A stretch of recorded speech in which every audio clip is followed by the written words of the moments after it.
When flying a ship, we have quite many things at our disposal, but no other tool might be as valuable as the radar.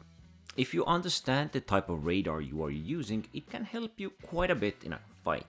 It can help you understand your location, what is coming at you, what might be the closest target, what you should perhaps avoid if you're trying to get away, which would be the most optimal direction.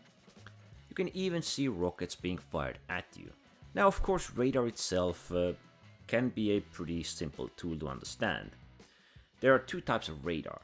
The first and simplest to understand would be the 3D radar.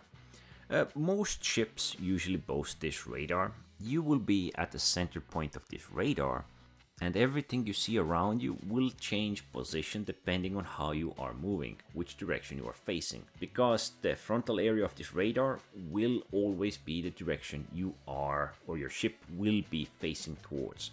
So if someone is behind you and you do a 180, this means it will now be in the front part of the radar, as the radar also keeps moving while you are moving. It's very active and can be quite simple to understand if there is a clear view for it. Now, what I mean here is that all ships may not have a clear view of the radar.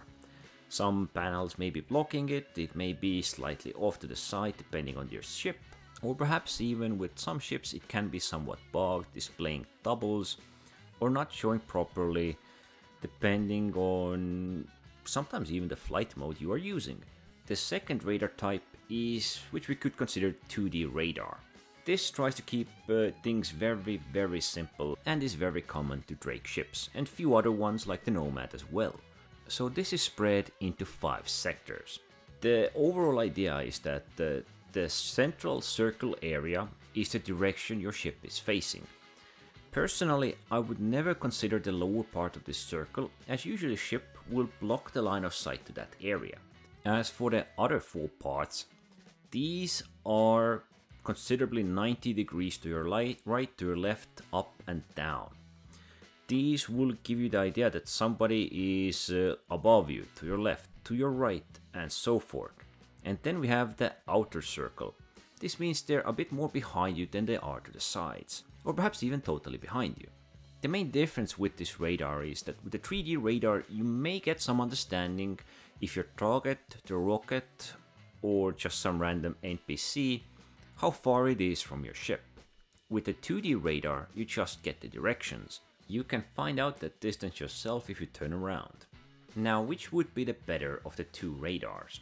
I guess the 3D one in general is better. It gives you a good understanding of how far somebody behind you is, if you should be wary, if you are in danger, or what situation you are in.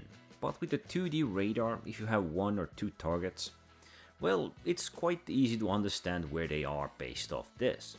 Of course, depending on the size of the dot on your radar, you get some idea of is he close or is he far, but you don't get a clear understanding if he's close, how close. Of course, 3D radar ain't much harder. It can turn into a light show if there are way too many ships or rockets flying about, but then again, same thing will pretty much happen to the 2D radar. It is definitely a valuable tool if you're looking for a target. We can go even further with the radar actually. We can add the ping into there. We ping and we spot somebody. And now we can also add the signature, which also affect the radar.